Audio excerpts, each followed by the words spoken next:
میری شادی ہوئی تو میرے شوہر نے مجھے شادی کی رات اپنے سب گھر والوں کے بارے میں بتایا۔ اپنی ماں کے بارے میں کہا کہ میری اماں کی ہمیشہ عزت کرنا، لیکن جب اپنے چھوٹے بھائی کا ذکر آیا تو میرے شوہر کا موڈ عجیب سا ہو گیا۔ بولے کہ اس کی عمر تو 15 سال ہے، لیکن اسے بچہ سمجھنے کی غلطی کبھی نہ کرنا۔ وہ بہت شاطر دماغ کا مالک ہے، اس کا ذہن کسی مرد سے بھی زیادہ پختہ اور پکا ہے۔ وہ عورت کو بیوقوف بنانا اچھے سے جانتا ہے۔ شوہر کی بات سن کر حیرت ہوئی تھی کہ وہ اپنے بھائی کے بارے میں ایسا کیسے کہہ سکتے ہیں جبکہ اس کی عمر بھی محض 15 سال ہی تھی۔ میں نے جب اسے اگلی صبح دیکھا تو وہ واقعی میں بہت معصوم بچہ لگ رہا تھا۔ میں نے اس کے سر پر ہاتھ رکھا اور اسے کہا، تم مجھے بھابھی نہیں باجی کہنا، میں تمہاری بڑی بہن کی طرح ہوں۔ میں نے اپنے شوہر کے ذہن کو بہت ہی منفی جانا تھا۔ میں نہیں چاہتی تھی کہ میری ساس مجھ سے اس بنا پر نفرت کرے کہ میں ان کے ایک بیٹے سے محبت کرتی ہوں اور دوسرا چھوٹا بیٹا جو کہ میری شفقت اور میرے رحم کا مستحق ہے، میں اس سے برا رویہ اپناؤں۔ چنانچہ اسی وجہ سے میں نے اپنی ساس کو یہ محسوس نہیں ہونے دیا کہ مجھے ان کے چھوٹے بیٹے سے کوئی مسئلہ ہے۔ مجھے تو تھا بھی نہیں۔ مجھے اپنے شوہر پہلے ہی دن سے کچھ شکی مزاج کا معلوم ہوا تھا، اسی لیے میں نے انہیں کہہ دیا کہ ایسی کوئی بات نہیں، میں آپ کے سب گھر والوں کا خیال رکھوں گی۔ میرے شوہر نے مجھے کڑی نظر سے دیکھا تھا، اگر کچھ اونچ نیچ ہو گئی تو میں تمہیں معاف نہیں کروں گا۔ شوہر کا رویہ بڑا عجیب سا تھا، لیکن میں نے سوچ لیا کہ میں سسرال میں سب کو ساتھ لے کر چلوں گی۔ لیکن اگلی صبح ایک عجیب واقعہ ہوا۔ میں اپنے کمرے میں ہی سو رہی تھی کہ مجھے باہر دروازے پر کسی آہٹ کا احساس ہوا۔ میری آنکھ یکدم کھل گئی تھی کیونکہ میں ہمیشہ سے کچی تھی۔ میں نے دیکھا تو باہر ایک سایہ سا لہرایا، لیکن جب اٹھ کر باہر آئی تو وہاں کوئی بھی نہیں تھا۔ ایسا لگ رہا تھا جیسے کوئی مجھے دیکھ رہا ہو یا کوئی میری طاق میں ہو۔ مجھے برا لگ رہا تھا۔ میں نے اور کوئی بات تو نہیں کی، البتہ اپنے شوہر سے پوچھا کہ کیا آپ کا بھائی بری نیت کا مالک ہے؟ تو میرے شوہر نے مجھے غصے سے دیکھا اور بولے، وہ ایسا ہرگز نہیں ہے، میرا مطلب بس اتنا تھا کہ وہ شاطر ہے، باقی وہ تمہیں اپنی ماں کی جگہ سمجھتا ہے۔ ایسا کبھی سوچنا بھی مت کہ وہ تمہارا فائدہ اٹھانے کی کوشش کرے گا۔ میرا چھوٹا بھائی ہے، اس کے ذہن میں ایسا کوئی خیال نہیں ہوتا۔ شوہر کی بات سن کر میں مطمئن ہو گئی تھی۔ یہ بھی یقین آ گیا کہ میرے شوہر نے مجھے بس میرے دیور سے باز رہنے کا کہا ہے، مگر مجھ سے بہت بڑی غلطی ہو گئی جو میں نے اپنے دیور کو چھوٹا بچہ سمجھ لیا جبکہ اس کی عمر 15-16 سال۔ بتایا کہ انہیں کچھ دنوں کے لیے شہر سے باہر جانا پڑے گا، وہ کسی کام کے سلسلے میں جا رہے تھے، اس لیے میں نے اعتراض نہیں کیا، حالانکہ ہماری شادی کو بھی بس 2 ہفتے ہی ہوئے تھے، لیکن انہیں میٹنگ کی وجہ سے دوسرے شہر جانا پڑا۔ میں نے اپنے شوہر سے کہہ دیا کہ میں ان کا انتظار کروں گی اور ان کی امانت میں خیانت نہیں کروں گی۔ لیکن ان کے جانے کے بعد ایک عجیب واقعہ ہوا۔ شام کو 5 بجے میرے شوہر گھر سے چلے گئے تھے۔ میں رات کے 12 بجے تک جاگتی رہی، مجھے نیند نہیں آ رہی تھی۔ یہ رات کے تقریباً 1 بجے کا وقت ہوگا جب مجھے لگا میرے کمرے میں میرے علاوہ بھی کوئی موجود ہے۔ دروازے پر ہلکی سی چرچراہٹ ہوئی تھی۔ میں نے زیادہ غور نہیں کیا کیونکہ میں نے دروازے کو اندر سے لاک لگا لیا تھا۔ ایسا تو ہو ہی نہیں سکتا تھا کہ کوئی دروازہ کھول کر اندر آ جائے کیونکہ اس کمرے کی چابیاں صرف میرے پاس تھیں، لیکن ایسا ہو چکا تھا کوئی میرے کمرے میں آ گیا تھا اور اب مجھے حیرت ہو رہی تھی کہ وہ کون ہے۔ اب تو میرا شک بس جن بھوت کی طرف ہی جا سکتا تھا، لیکن ایسا کیسے ہو سکتا تھا؟ میں جلدی سے ہڑبڑا کر اٹھ بیٹھی، تبھی مجھے کسی کے چلنے کی آواز کمرے میں محسوس ہوئی۔ میرا تو مارے ڈر کے دل بیٹھ رہا تھا۔ میں وہیں پر ساکت ہو کر بیٹھی رہی۔ پھر تقریباً 2 ہی منٹ گزرے تھے کہ ہلکی سی ٹارچ کی روشنی مجھے دکھائی دی۔ کوئی میرے کمرے میں کچھ ڈھونڈ رہا تھا۔ مجھے تو سانس رکتی ہوئی محسوس ہو رہی تھی کیونکہ چور اور ڈاکو کا تصور آتے ہی میرا دل ہمیشہ ہی کانپ جاتا تھا، اور آج تو ایسا حقیقت میں ہو رہا تھا۔ میں اپنے بیڈ پر یوں ساکت بیٹھی رہی جیسے اگر ہلی تو کوئی گولی میرے وجود سے آر پار کر دے گا، اور پھر جیسے ہی اس وجود نے دروازے کی طرف قدم بڑھائے میرا شک یقین میں بدل گیا، وہ کوئی چور ہی تھا۔ پیچھے میں نے ہلکی سی چیخ ماری اور فوراً اٹھ کر کمرے کی روشنی آن کر دی، لیکن میری حیرت کی انتہا نہ رہی جب چور میرے کمرے سے نکل کر سیدھا میرے دیور کے کمرے کی طرف جاتا ہوا محسوس ہوا۔ میں چیختی ہوئی باہر آ گئی۔ میں نے اپنی ساس کو بھی بلایا، انہیں بتایا کہ میرے کمرے میں ایک چور آیا تھا اور اب وہ میرے دیور کے کمرے میں چلا گیا ہے۔ میری ساس کو یقین نہیں آ رہا تھا، بولی کہ ایسا کیسے ہو سکتا ہے، گھر کے سبھی دروازے بند ہیں، چور آتا تو میرے بھی کمرے میں آتا، اور پھر اگر ڈاکہ ڈالنے کی نیت ہی ہوتی تو اتنے آرام سے کیوں آتا؟ چور اور ڈاکو کسی سے ڈرتے نہیں ہوتے، وہ تو بس حملہ کر دیتے ہیں۔ میں نے اپنی ساس سے لا علمی کا اظہار کیا، کہنے لگیں کہ تمہیں خواہ وہم ہوا ہے۔ میں نے کہا چل کر آپ اپنے بیٹے کا کمرہ تو دیکھ لیں، ایسا نہ ہو کہ چور اس کے کمرے میں اسے یرغمال بنائے بیٹھے ہوں۔ میری ساس کے ذہن کو یہ بات جا کر لگی، انہوں نے کہا کہ یہ صحیح بات ہے۔ پھر میں اور میری ساس میرے دیور کے کمرے میں چلے گئے، کمرے کا دروازہ بند تھا۔ ساس نے کمرے کا دروازہ زور سے پیٹا، میرے دیور نے آنکھیں ملتے ہوئے دروازہ کھولا۔ کیا بات ہے اماں، رات کے اس پہر مجھے کیوں جگا رہی ہو؟ بیٹا تمہارے کمرے میں کوئی اور تو نہیں؟ میرا دیور غصہ ہو گیا۔ اماں دماغ مت خراب کرو، میرے کمرے میں اور کون ہوگا؟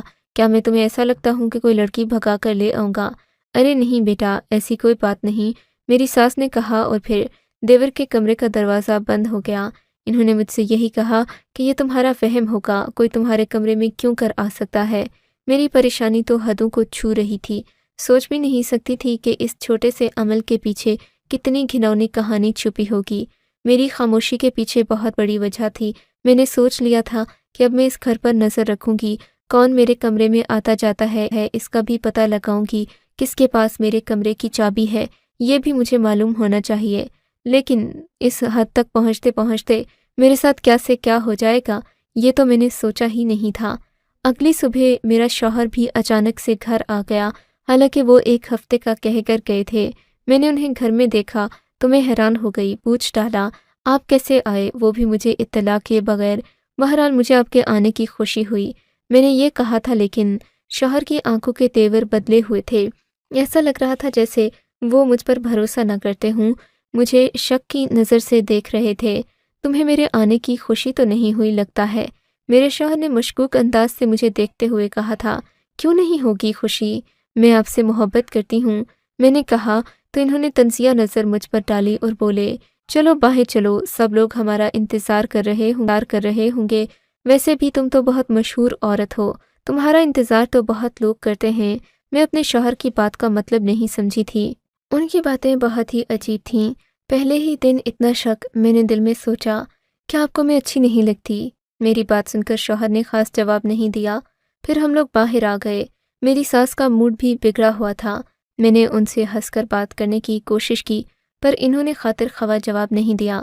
مجھے عجیب لگ رہا تھا، میری ساس تو بہت خوش دل عورت تھیں، انہوں نے کبھی ایسا چہرہ میرے سامنے نہیں بنایا تھا، لیکن آج وہ بھی بہت ہی زیادہ پریشان اور مجھ سے خفا لگ رہی تھیں۔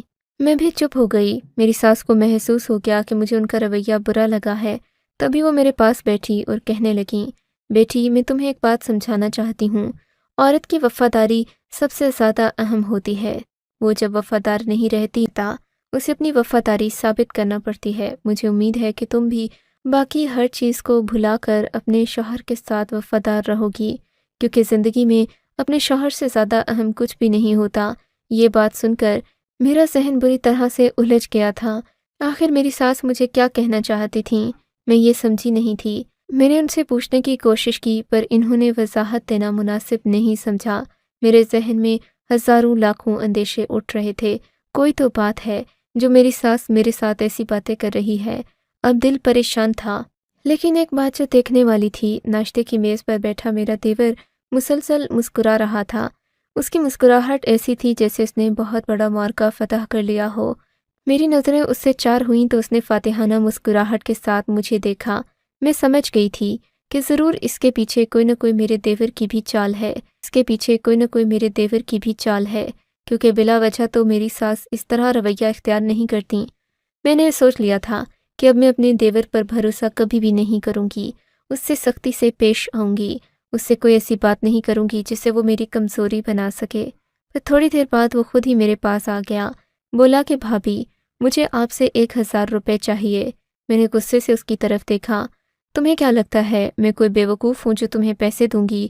میرے پاس اپنی شادی کی سلامی کے پیسے ہیں، وہ تو میں بس اپنے اماں ابا کو دوں گی۔ میری بات سن کر وہ ہنس پڑا۔ کیوں آپ اپنے دیور کو نہیں دیں گی؟ میں آپ کا بھائی ہوں، محافظ بھی ہوں، لیکن میں تو خطرناک بھی ہو سکتا ہوں۔ کیا کہا تم نے؟ خطرناک ہو سکتے ہو؟ وہ کیوں؟ میں نے حیرت سے پوچھا۔ میں اس کی باتوں میں الجھنا نہیں چاہتی تھی، لیکن وہ مجھے الجھا رہا تھا۔ بھابھی دیکھیں نا، اگر میں خوش نہیں ہوں گا تو خوش نہیں ہوں گے، کوئی بھی آپ سے ٹھیک سے بات نہیں کرے گا، لیکن یقین مانیں اگر آپ مجھے 1000 روپے دے دیں گی تو بھیا اور امی دونوں ہی آپ سے خوش ہو جائیں گے، وہ آپ سے اچھی اچھی باتیں کریں گے۔ آپ دیکھ لینا، میں ہوں ہی ان کا لاڈلا، میں جو کہتا ہوں وہ مان لیتے ہیں۔ اچھا ٹھیک ہے، میں تمہیں 1000 تو دے دوں گی، لیکن اس بات کی کیا گارنٹی ہے کہ وہ ہمیشہ میرے ساتھ اچھے رہیں گے؟ لیکن اس کی فیس لگے گی، میرے دیور نے شاطرانہ انداز میں کہا۔ آپ ہر ہفتے مجھے 1000 روپے دے دیا کرنا، اماں اور بھائی کو ہینڈل کرنا میرا کام ہے۔ اچھا وہ کس خوشی میں نے دل میں سوچا، لیکن بظاہر اس سے وعدہ کر لیا کہ میں ایسا ہی کروں گی، ہر ہفتے اسے 1000 روپے دیا کروں گی۔ پھر رفتہ رفتہ چیزیں بدلنے لگی تھیں، مجھے دل میں بہت غصہ بھی تھا۔ میں کبھی بھی کسی کو اس طرح ڈر کے مارے پیسے نہیں دیتی تھی، لیکن کچھ نہ کچھ غلط تھا جو میرے ساتھ ہونے جا رہا تھا۔ اس بات کا احساس ہوتے ہی میں نے اپنے دیور کی بات پر اعتراض کرنے کی بجائے اسے پیسے دینا شروع کر دیے تھے۔ اب گھر میں سب کا مزاج بہت اچھا تھا، سارے ہی مجھ سے خوش تھے۔ میری ساس نے بھی کوئی اعتراض نہیں کیا، شوہر نے بھی شک کرنا بند کر دیا، لیکن دل میں ایک عجیب سا خوف تھا۔ پھر ایک رات میرے کمرے میں میرا دیور آ گیا، کہنے لگا، بھابھی مجھے کچھ زیادہ پیسوں کی ضرورت ہے۔ میں نے کہا، میں تمہیں 1000 روپے ہی دے سکتی ہوں، اس سے اوپر میرے پاس بھی نہیں۔ آپ کے پاس بہت پیسے ہیں بھابھی، میں اچھی طرح جانتا ہوں۔ اس نے بڑی ٹھٹائی سے جواب دیا تو میں حیران رہ گئی۔ بس آپ مجھے 5000 روپے دے دیں، آخری بار، باقی پورے مہینے کی قسطیں معاف ہیں۔ مجھے اس وقت وہ بھتا خور لگ رہا تھا۔ ایسے مت کہو، قسطیں معاف کرنے والے تم ہوتے کون ہو؟ میں نے تمہارا کیا بگاڑا ہے جو تم مجھے دھمکیاں دے رہے ہو؟ میں غصے میں اٹھ کھڑی ہوئی۔ آپ سے پیسے ہی تو مانگ رہا ہوں، پیسوں کے بدلے میں اپنی خدمات سر انجام دوں گا۔ آپ کو منظور ہے تو ٹھیک ہے، ورنہ اگر آپ مجھ سے دشمنی کرنا چاہتی ہیں تو آپ کی مرضی، میں زیادہ روکوں گا نہیں۔ ہر انسان کی اپنی قبر ہوتی ہے۔ میں اس کی باتیں سن کر حیران ہو گئی تھی۔ تم ہو کتنے سے، کتنی بڑی بڑی باتیں کرتے ہو؟ میں نے کہا تو وہ مکاری اور عیاری کے ساتھ مسکرا پڑا اور بولا، دیکھیں بھابھی، میں زیادہ باتیں کرنے کا قائل نہیں ہوں، میں عمل کرتا ہوں اور میرا عمل آپ کے لیے خطرناک بھی ہو سکتا ہے۔ کیوں تم کوئی جادوگر ہو؟ میں نے اس سے پوچھا۔ جادوگر نہیں ہوں، لیکن میں جو کرتا ہوں جادو سے بڑی تباہی لا سکتا ہے، یہ آپ جان لیجئے۔ یہ کہہ کر وہ تو چلا گیا۔ اس نے مجھے شام تک کا وقت دیا کہ میں اسے 5000 روپے دے دوں، ورنہ میں نتائج کی ذمہ دار خود ہوں گی۔ میں اس بات کو بھول بھال گئی تھی۔ شام کے وقت میری کام والی آپ کو ساسو ماں بلا رہی ہیں، اوپر چھت پر چلی جائیے۔ میری ساس اکثر چائے کے وقت مجھے اپنے پاس بٹھا کر اپنی پرانی باتیں سنایا کرتی تھیں، اسی وجہ سے میں ان کے پاس بیٹھتی، ان سے بہت کچھ سیکھتی بھی اور ان کے دل کا بوجھ بھی ہلکا ہو جاتا۔ لیکن آج میری ساس چھت پر چلی گئی تھیں، یہ بات عجیب تھی۔ شام کے وقت وہ مجھے بھی چھت پر جانے سے منع کیا کرتی تھیں کہ اکثر جنات وغیرہ مغرب کے بعد ہی گھروں سے نکلتے ہیں، سو نئی نویلی دلہنوں کو چھتوں پر یا پھر ایسے کھلے ماحول میں جانے سے گریز کرنا چاہیے۔ تو پھر آج میری ساس نے رات کے 8 بجے مجھے چھت پر کیوں بلایا تھا؟ یہ بات حیران کر دینے والی تھی، لیکن ابھی 7:55 ہو گئے تھے۔ میں نے سوچا میں جلدی سے اوپر جا کر دیکھ ہی لیتی ہوں، 2-4 باتیں بھی ہو جائیں گی، وجہ بھی معلوم پڑ جائے گی۔ لیکن جیسے ہی میں چھت پر گئی، چھت کا دروازہ پیچھے سے بند کر دیا گیا۔ مجھے سمجھ آ گئی تھی کہ کچھ غلط ہو رہا ہے، لیکن میں نے چیخنا چلانا مناسب نہیں سمجھا۔ 2 منٹ ہی گزرے تھے کہ چھت کی دیوار پھلانگ کر ایک شخص میرے سامنے آ کھڑا ہوا۔ میں اسے وہاں دیکھ کر حیران تھی۔ آذر تم؟ میرے منہ سے نکلا۔ ہاں مجھے تمہاری بہت فکر ہو رہی تھی، بتاؤ تم اب کیسی ہو؟ میں تو بالکل ٹھیک ہوں، پر تم یہاں کیوں آئے ہو؟ خدا کے لیے یہاں سے چلے جاؤ۔ ابھی میں یہ کہہ ہی رہی تھی، چھت کا دروازہ کھلا، ساتھ ہی آذر دوبارہ دیوار پھلانگ کر وہاں سے چلا گیا۔ تم کس سے باتیں کر رہی تھیں؟ میرے شوہر نے آنکھوں سے شعلے برساتے ہوئے مجھ سے پوچھا۔ میں تو کسی سے بھی بات نہیں کر رہی تھی، میں نے ان سے کہا، اور ساتھ ہی میری تو زبان کانپنے لگی، میرے قدم لڑکھڑانے لگے، میں زمین پر گرتے گرتے بچی۔ میرے شوہر نے مجھے سنبھالا اور مجھے اٹھا کر نیچے لے گئے۔ میری طبیعت واقعی میں خراب ہو چکی تھی، مجھے ہسپتال لے جایا گیا۔ ٹھنڈے پڑ گئے تھے۔ میرے شوہر کو لگا شاید میں نے کوئی جن بھوت دیکھ لیا ہے، لیکن ڈاکٹر نے ہمیں خوشخبری سنائی کہ میں امید سے ہوں۔ یہ خبر سنتے ہی میرے شوہر کا سارا غصہ تو دور ہو گیا، لیکن میرے ذہن سے بات نہیں نکلی۔ کہ جب میری ساس بھی چھت پر نہیں تھیں تو مجھے میری کام والی نے چھت پر کیوں بھیجا۔ اگلے ہی دن میں نے اس سے بلا کر پوچھا کہ تم نے ایسا کیوں کیا تھا، کس کے کہنے پر کیا تھا۔ بولی کہ مجھے معاف کر دیں، میں آپ کو نہیں بتا سکتی۔ میرے ذہن میں بار بار عازر کا خیال بھی آ رہا تھا۔ سوچا کہ اب تو ویسے بھی مجھے میکے جانا پڑے گا، عازر سے وہیں جا کر پوچھ لوں گی کہ وہ میرے سسرال آخر کیوں کر آیا تھا، کیا وجہ تھی کہ وہ بار بار مجھے تنگ کر رہا تھا۔ ایک دو بار پہلے بھی اس نے مجھ سے بات کرنے کی کوشش کی تھی۔ سو میں اپنے گھر سے نکل پڑی۔ میرے شوہر نے مجھے اجازت دی تھی، وہ مجھے خود لے کر میری اماں کے گھر آ گئے۔ میری اماں میری خوشخبری سن کر خود بھی کھل اٹھی تھیں۔ ان کے ہاں اولاد نہیں ہو رہی تھی، یعنی میرے بھائی کی شادی کے بعد ابھی تک میری اماں کو اولاد کی خوشخبری نہیں ملی تھی۔ تبھی میری خوشخبری نے انہیں نہال کر دیا تھا۔ میں نے انہیں یہ خبر سنائی تو کہنے لگیں، بیٹی تمہاری پہلی اولاد ہے، میں چاہتی ہوں کہ تم اپنے سسرال والوں پر بوجھ نہ بنو، بلکہ میرے پاس آ کر رہو۔ میں تمہاری اولاد کا خیال بھی رکھوں گی، اور ویسے بھی لڑکی ان دنوں اپنی ماں کے پاس ہی رہے تو اچھا ہے۔ یہ بات سن کر میں خوش ہو گئی تھی، پر اپنے شوہر کے سامنے میں اور کوئی بات نہیں کرنا چاہتی تھی۔ ان کے جانے کے بعد میں نے اماں سے کہا کہ میں چچا کے گھر جا کر ان کے بچوں سے ملاتی ہوں۔ دراصل میں عازر سے بھی ملاقات کرنا چاہتی تھی، جو اس روز اچانک میرے سسرال آن پہنچا تھا۔ عازر کے ساتھ میری منگنی ہوئی تھی، لیکن پھر وہ منگنی ٹوٹ گئی تھی۔ اس کی وجوہات مختلف تھیں، لیکن ہم دونوں کو اس بات پر اعتراض نہیں تھا۔ اب تو ابا اور چچا کی صلح ہو چکی تھی، ہماری منگنی ان کی لڑائی کی نظر ہو گئی تھی، اسی لیے ہم ایک نہیں ہو پائے تھے، لیکن دونوں ایک دوسرے کی عزت کرتے تھے۔ میں ان کے گھر گئی۔ عازر مجھے دیکھتے ہی بہت خوش ہوا اور کہنے لگا، کیا بات ہے، اب تم ٹھیک ہو؟ میں نے کہا ہاں میں تو ٹھیک ہوں، لیکن تم ایسی باتیں کیوں کر رہے تھے، اور اس رات میرے گھر کیوں آئے؟ اگر میرا شوہر دیکھ لیتا تو وہ کیا سوچتا؟ کیوں اسے سوچنے دینا تھا نا، ویسے بھی وہ تم پر اتنا ظلم جو کرتا ہے۔ عازر نے بڑے دکھی لہجے میں کہا، ظلم کرتا ہے؟ یہ تم سے کس نے کہا؟ میری بات پر وہ مجھے حیرت سے دیکھنے لگا۔ کیا ہو گیا ہے فاخرہ، تم مجھ سے روز بات کرتے ہو، یہ دیکھو تمہارے میسیجز ہیں میرے پاس۔ یہ سن کر میرے تو قدموں تلے سے زمین نکل گئی۔ میں نے اس کے ہاتھ سے اس کا موبائل لے کر دیکھا تو اس میں واقعی میں کوئی میسیج کر رہا تھا، باتیں کر رہا تھا، کہہ رہا تھا کہ میں یہاں خوش نہیں ہوں، مجھے آ کر لے جاؤ، میرے اماں ابا کو بھی اطلاع کر دو کہ میری زندگی جہنم بنی ہوئی ہے۔ میں حیران رہ گئی کہ ایسا میں نے کب کہا۔ میں نے عازر سے کہا کہ تم اس نمبر پر دوبارہ میسیج کرو۔ اس نے میرے سامنے ہی میسیج کیا تو فوراً جواب آ گیا۔ میں نے کہا دیکھو میں تو تمہارے سامنے کھڑی ہوں، اگر یہ میں ہوتی تو پھر میں ہی تم سے بات کر رہی ہوتی، لیکن یہ کوئی اور ہے۔ میں اپنے دیور پر ہی شک کر رہی تھی۔ میرا شک بالکل صحیح نکلا، کیونکہ جب عازر نے نمبر پر فون کرنے کی کوشش کی تو اس نے نمبر نہیں اٹھایا، کہا کہ میں اپنے میکے میں ہوں، مجھ سے وہیں آ کر مل لو۔ میں سمجھ گئی تھی کہ یہ باتیں صرف اور صرف میرا دیور ہی کر سکتا ہے۔ عازر میری عزت کرتا تھا۔ میں نے عازر سے کہہ دیا کہ تم آئندہ اس نمبر پر کوئی رابطہ نہیں کرنا، اور اس شخص کو بھی اچھے سے سمجھا دو کہ ہمارا ایسا کوئی تعلق نہیں تھا۔ میرے دیور پر مجھے حیرت ہو رہی تھی کہ یہ راز اس کے ہاتھ لگا ہی کیسے۔ صحیح بات تو یہ ہے کہ میں نے اسے بچہ سمجھ لیا تھا، جبکہ وہ بچہ نہیں، ایک خطرناک دشمن تھا جو چند روپوں کی خاطر کچھ بھی کر سکتا تھا۔ اس لیے اب میں اپنے دیور سے بہت محتاط رہتی ہوں۔